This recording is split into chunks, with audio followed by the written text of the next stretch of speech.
정말 말도 안 되는 일이 벌어졌습니다. 미국에서 한국 만두가 공식 특허를 받았다는 소식에 중국 전역이 발칵 뒤집혔습니다.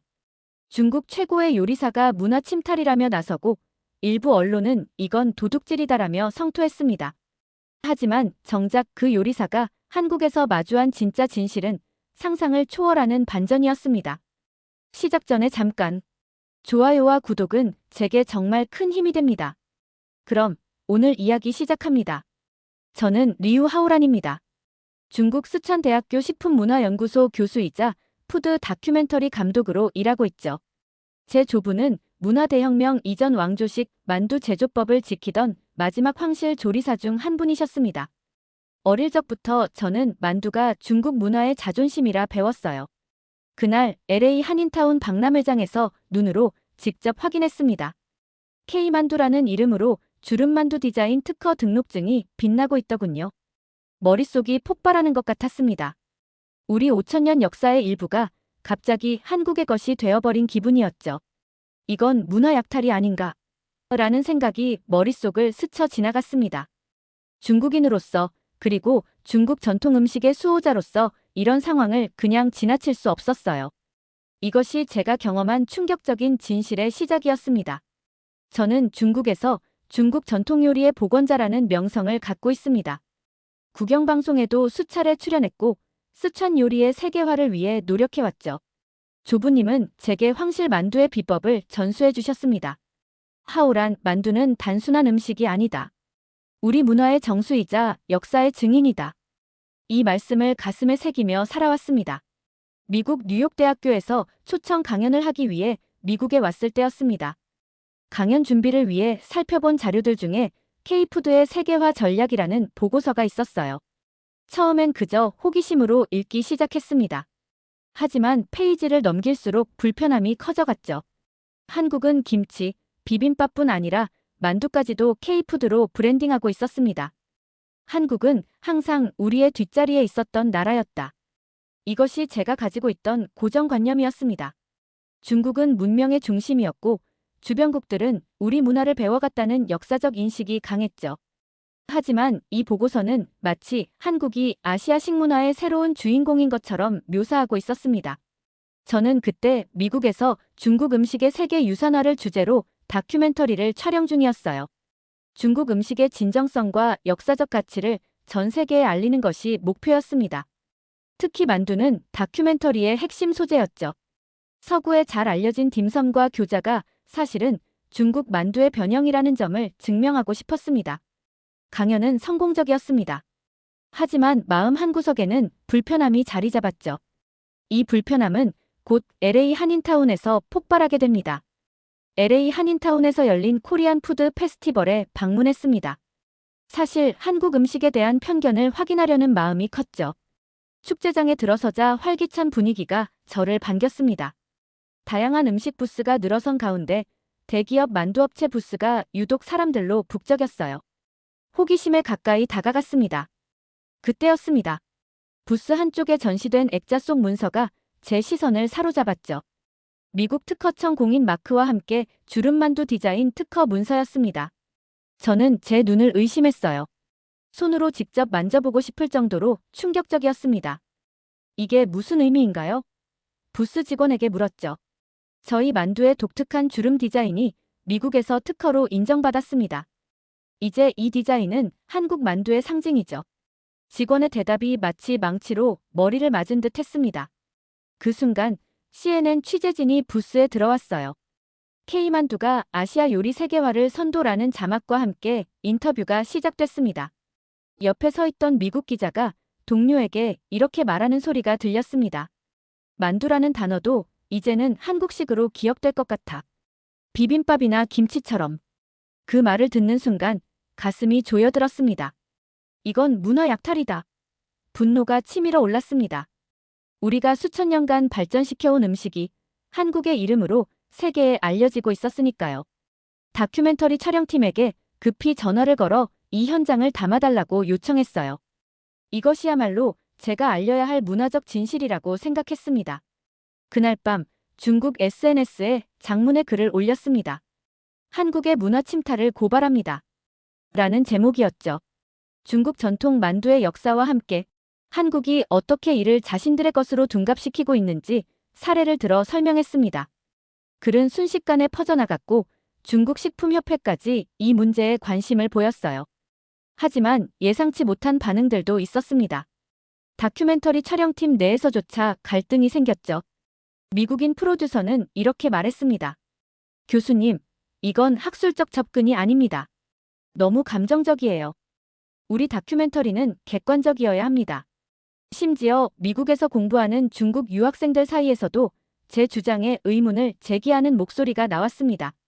한국과 중국의 만두는 이미 다른 음식이 됐어요. 왜 그렇게 화를 내시나요? 이런 반응들이 저를 더욱 고립시켰습니다. 아무도 내 말을 이해하지 못해. 라는 생각에 분노는 더욱 커졌죠. 급기야 LA에 있는 한인식품기업 본사 앞에서 1인 시위를 하려고 했습니다.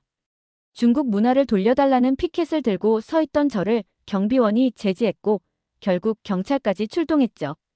이 사건은 현지 언론에도 보도됐습니다. 중국 교수, 만두 문화전쟁 선포라는 헤드라인이 나왔죠. 제 다큐멘터리를 방영하기로 한 방송사로부터 전화가 왔습니다. 리우 교수님, 최근 논란이 너무 커졌습니다. 다큐멘터리의 중립성에 문제가 생길 것 같아 방영을 보류하기로 했습니다. 모든 것이 무너지는 기분이었습니다. 제 학문적 명성, 다큐멘터리 프로젝트, 심지어 중국 내에서의 위치까지 위태로워진 상황이었죠. 밤새 호텔방에서 생각했습니다. 내가 과연 옳은 일을 하고 있는 걸까? 이렇게까지 해야 하나? 하지만 마음 한편에서는 여전히 분노가 꺼지지 않았습니다. 중국인으로서의 자존심, 조부님께 받은 가르침, 전통을 지켜야 한다는 사명감. 이 모든 것이 저를 괴롭혔죠. 사건 이후 며칠간 숙소에서 나오지 않았습니다. 촬영팀은 일정을 재조정했고 저는 혼자만의 시간이 필요했죠. 어느 날 생필품을 사러 뉴저지의 한인마트에 들렀습니다. 아이러니하게도 한인마트였죠. 단지 호텔에서 가장 가까운 마트였기 때문이었습니다. 마트 한쪽에 작은 시식 코너가 있었어요. 할머니 한 분이 손님들에게 뭔가를 나눠주고 계셨죠. 무심코 다가가 보니 만두였습니다. 또 K만두인가? 라는 생각이 들었지만 할머니의 따뜻한 미소에 거절할 수 없었어요. 한번 드셔보세요. 오늘 아침에 직접 빚은 거예요. 할머니의 말씀에 한 개를 집어먹었습니다. 그런데 그 맛이 묘하게 익숙했어요. 조부님이 만들어주셨던 만두의 맛과 닮아 있었습니다. 고기의 육즙과 채소의 단맛, 그리고 특유의 향신료 조합이 기억을 불러일으켰죠. 맛있죠? 우리 식당에서도 드실 수 있어요. 여기서 5분 거리에 작은 식당이 있어요. 호기심이 생겼습니다. 할머니의 식당을 방문하기로 했죠. 리버사이드 코리안 키친이라는 작은 식당이었습니다. 들어서자 할머니의 아들, 며느리, 그리고 손자들이 바쁘게 일하고 있었어요. 가족 경영 식당이었습니다. 할머니는 저를 특별 손님처럼 대접해 주셨어요. 테이블에 앉자 손수 빚은 다양한 종류의 만두를 내오셨습니다. 그리고 벽에 걸린 액자를 가리키셨죠. 저기 보이세요? 3대째 내려오는 어머니의 손맛이에요. 우리 어머니, 제가, 그리고 이제 제 딸이 이어가고 있죠. 액자 옆에는 오래된 사진첩이 놓여 있었습니다. 할머니는 그것을 꺼내 보여주셨어요. 흑백 사진 속에는 지게에 가마솥을 지고 가는 노인과 그 옆에서 만두를 빚는 젊은 여성이 있었습니다. 6.25 전쟁 때 피난 가는 길이었어요. 그때도 우리는 만두를 만들었어요. 배고픈 사람들과 나눠 먹었죠. 그 순간 가슴 한구석이 찡해왔습니다. 전쟁 중에도 음식 문화를 지켜온 그들의 이야기가 제 마음을 울렸어요. 전쟁 중에도 음식을 지킨 민족이라 쉽지 않았을 텐데요. 제 말에 할머니는 고개를 끄덕이셨습니다. 음식은 생명이에요. 우리의 역사와 기억이죠. 그때 처음으로 느꼈습니다. 한국 문화의 깊이를, 그들에게 만두가 갖는 의미를.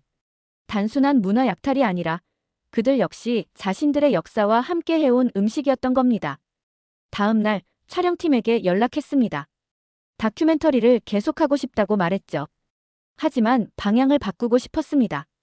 한국의 만두 문화도 직접 보고 싶었어요. 팀은 놀랐지만 제 진심을 이해해 주었습니다. 한국계 미국인 프로듀서의 소개로 뉴저지 인근의 한국 만두 제조 공장을 방문하게 됐습니다. 현대적인 시설에 놀랐습니다. 해썹 인증부터 시작해 철저한 위생 품질 관리 시스템이 갖춰져 있었죠. 공장장은 저를 반갑게 맞아주었습니다. 리우 교수님, 저희는 전통을 현대화하는데 집중해왔습니다. 보세요. 이건 AI가 탑재된 만두 주름 성형기예요. 전통적인 모양을 완벽하게 재현하면서도 대량 생산이 가능하죠. 공장을 둘러보며 깨달았습니다. 한국은 단순히 만두를 가져간 것이 아니라 현대화하고 세계인의 입맛에 맞게 발전시켰다는 사실을요. 그들은 전통을 보존하면서도 혁신을 두려워하지 않았습니다. 이후 뉴욕의 한식 레스토랑에서 청년 셰프들과 대화할 기회가 있었습니다. 30대 초반의 한국계 미국인 셰프는 이렇게 말했어요. 중국 만두와 한국 만두는 분명 연결되어 있어요. 하지만 우리는 다른 방향으로 발전해왔죠. 중국은 만두를 지켜야 할 역사로 봅니다. 반면 한국은 만두를 전 세계인이 사랑하게 만들었어요.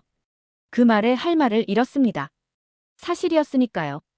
우리는 만두의 역사적 소유권에 집착했지만 한국은 만두를 세계적 음식으로 만드는데 성공했습니다. 더 충격적인 발견은 미국 내 한인 학교에서 있었습니다. 학교 급식으로 만두가 제공되고 있었어요. 아이들은 자연스럽게 만두를 먹으며 자랐고 그것을 자신들의 음식으로 인식하고 있었습니다. 한식의 국가적 시스템화, 교육과 산업화 연계 모델을 보며 감탄할 수밖에 없었죠.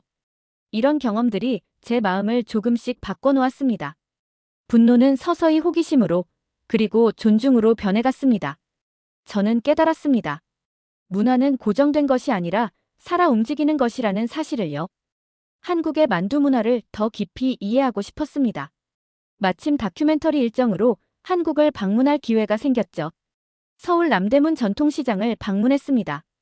그곳은 현대적인 쇼핑몰과는 다른 활기찬 에너지로 가득했어요.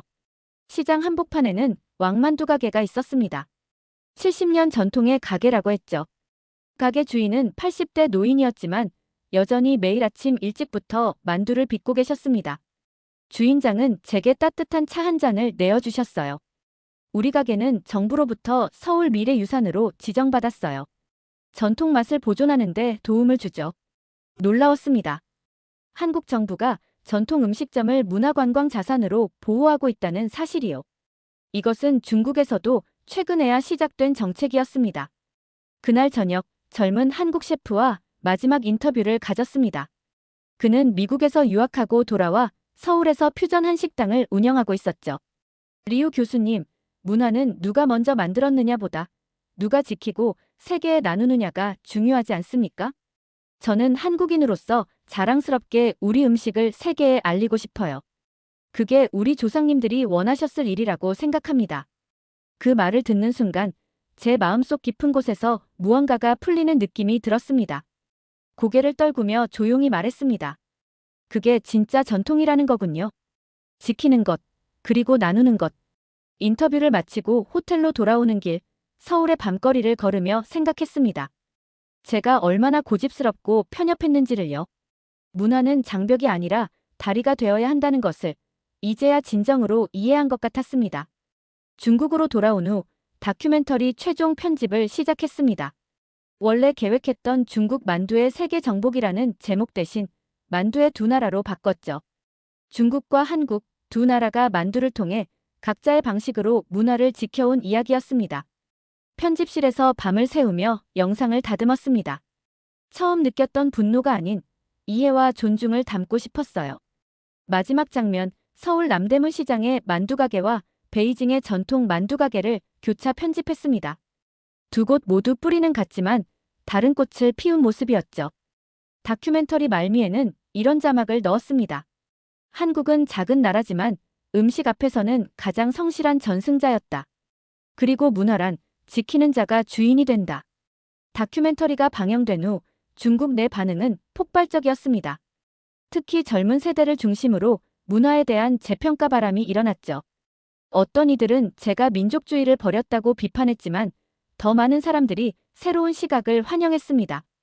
한 저널에서 인터뷰를 요청했고 그 자리에서 이렇게 말했습니다.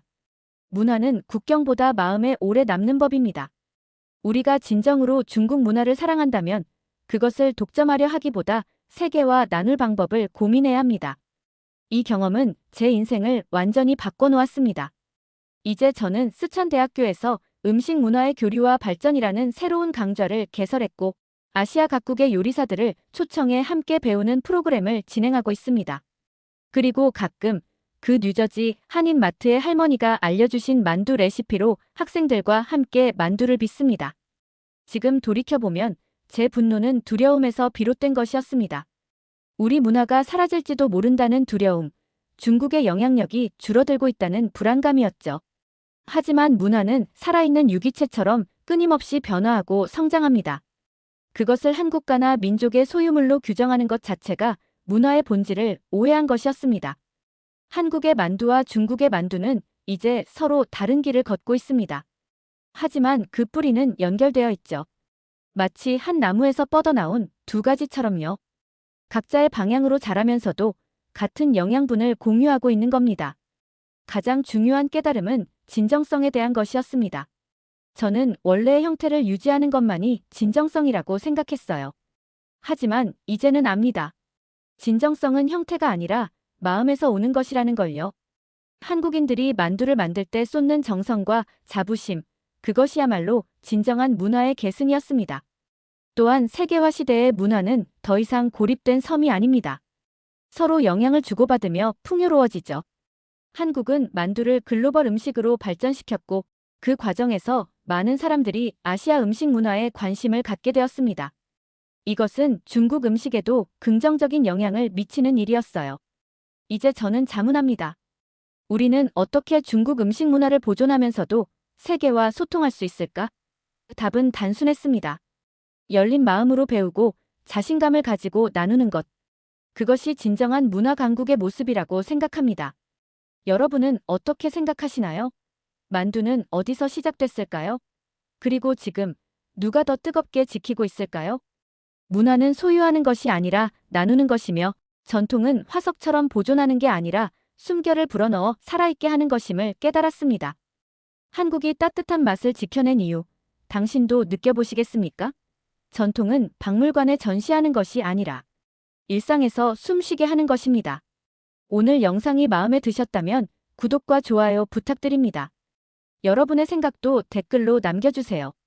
문화는 서로 배우고 나눌 때 더욱 풍요로워지니까요. 감사합니다.